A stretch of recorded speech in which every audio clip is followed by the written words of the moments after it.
Hi there, I'm Kathy. I'm your Seint makeup artist. First of all, I want to congratulate you for joining the Seint family and discovering how easy and gorgeous your makeup can look.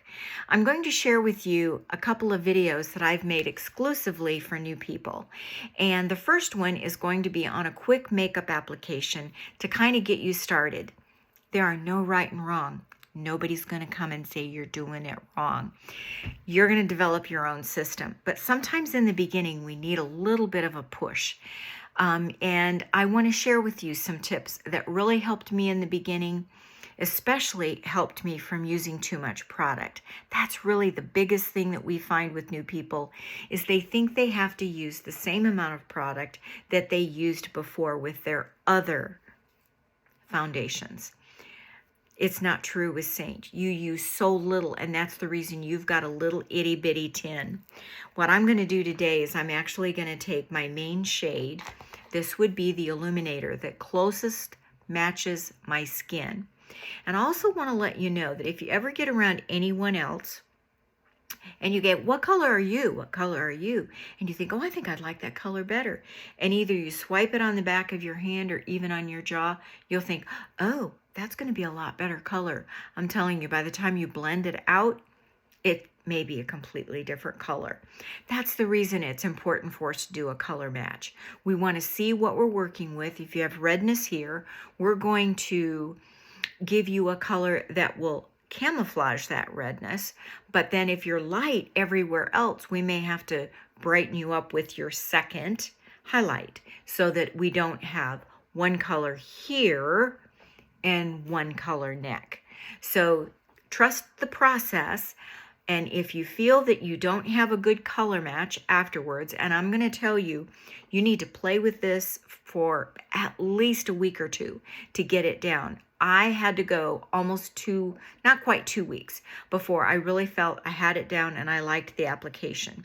So don't feel bad if in the beginning you think, I'm not sure about this, because I was the same way. I'm going to take a little bit of my product. Can you see that? Got to try to remember where my camera is. Take just a little bit more, and I'm going to put it on the back of my hand. See it? And now I'm going to blend those two colors together. Well, not two colors. I'm actually blending my moisturizer, and I'm blending I'm going to put just a little bit more in because I can see from the color payout that I don't quite have it where I want. And then I've tried to mix it a little bit with my spatula, but you know what? It needs the warmth of my skin. So now I'm just swirling it around with my fingers against my hand, and this is going to be our palette. All I'm going to do is swipe this on my face, because this is my overall illuminator. Okay? Remember, we call highlights what we used to call foundation. Okay? Now I'm going to come back with my 3D brush, which probably most of you picked up, and I'm going to take that excess off of my hand, and I'm going to use it. Okay? Now, all I'm going to do is pounce. You've seen this before, right? All I'm doing is pouncing that into the skin.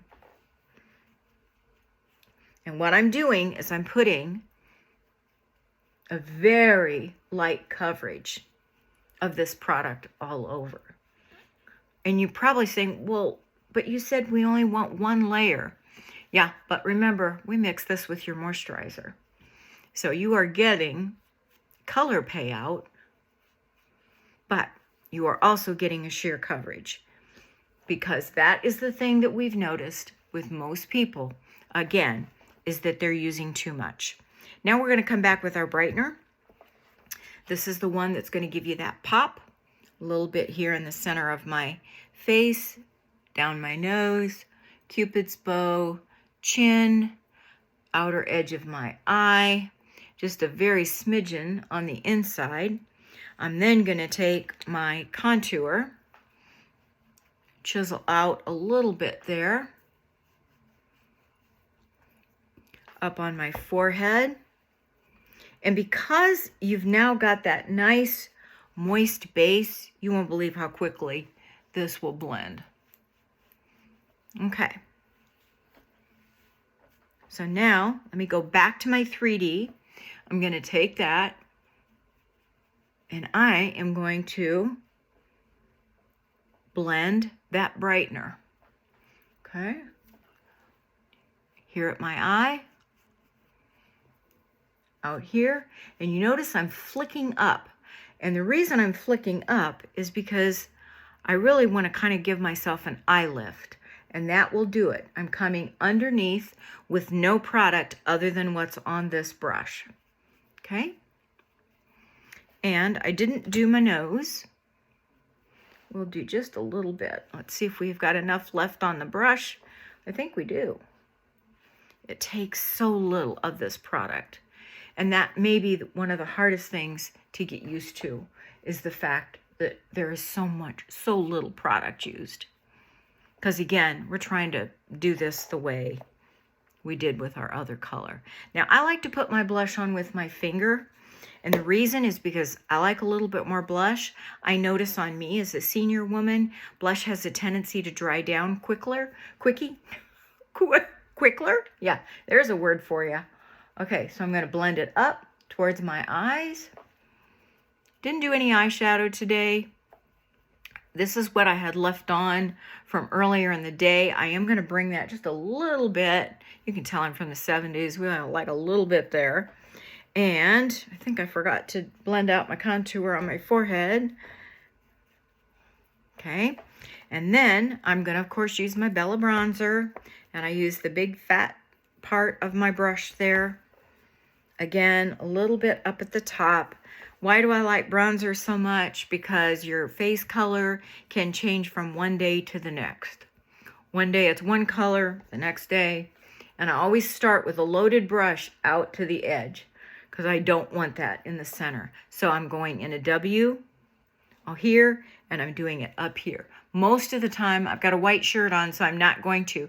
Most of the time, I'll go down on the neck with my bronzer. So now, let me try to pull my bangs down. I've kind of messed with them. Let me put a little bit of lip color on. And let's see if I have a gloss around here. I'll use one of my Lip Scents glosses. This has a little bit of a pink tinge to it. In case you haven't noticed, I'm a pinky girl. Kind of like the pinks. Let me try this one. I just like the pinks.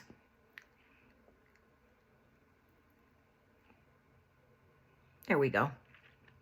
That's what I was looking for.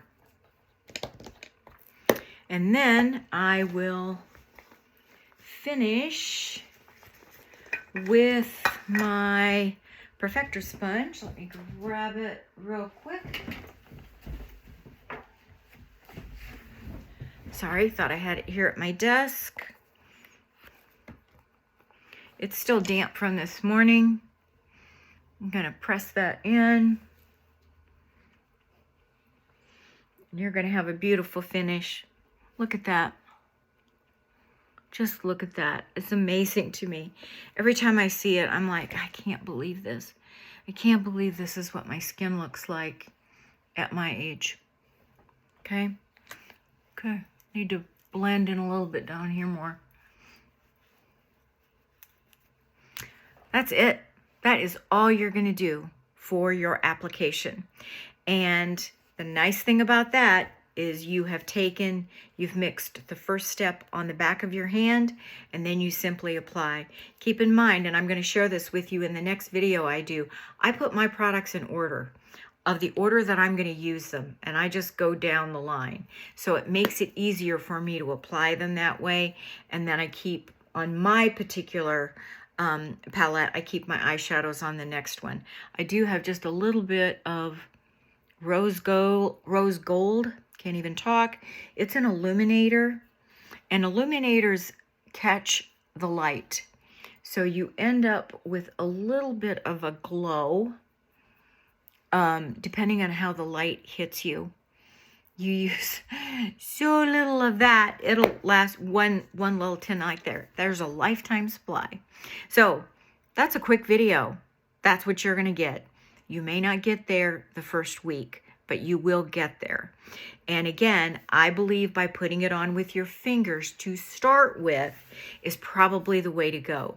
Once you get past how much you really need, like when I look in the mirror now, I can tell I have good coverage. I don't need anything else. But there were times that I did feel I needed more coverage. I simply go in with a little pointy end and put just a little bit where I need it. But again, you are pouncing, that's it. You're not putting a lot on because you've already got good coverage. All right? Keep watching my videos. I continue to share tips and tricks on how to apply this product. I do want you to know that I do clean my brushes. I believe your brushes need to be cleaned in order to give you a good finish. If you start seeing streaks, your makeup brushes are dirty. So Seint has a great cleanser. And what you do is you actually put it on a paper towel, spritz it, and then wipe it, and you'll just see the product come out of it. I do that off and on during a 2-week time frame, and every 2 weeks I actually wash my brushes. And stay tuned on that. I will actually share that product. I had another customer who shared with me what she uses, and she said it is great for a brush cleanser. But I always keep a microfiber towel at my desk here where I'm applying my product. And when I finish, before I put my brushes away, I'm taking these brushes and I'm wiping the excess off on this microfiber towel. And I got this set of towels from our favorite online retailer, which I can't say because the dot is in my room, and if I say it, it'll wake it up and it will talk about it. So my brushes are good to go. I can't feel, I mean, they're still very fluffy, so I know that I don't have product loaded in them, and I can continue to use those. So I hope that answers your questions. You want to finish by using your Perfector sponge, damp Perfector sponge, and then if you want, you can go over with a powder to set it as well, and spray it with a setting spray. And I have used Milani. Milani is a very nice line. You can get it online, or you can get it, I believe Target sells it, and they have a beautiful finishing spray or a setting spray called Dewy. And now they've got one with an SPF in it, and that's the one that I just ordered. So I'll be trying that one out too to share with you. I like Seints. I just always like to try to find alternatives for my customers so that they can have other things that they can pick up and purchase and stay kind of within a budget. So I hope that helped. I look forward to seeing you at more of my videos. Talk to you soon. Bye-bye.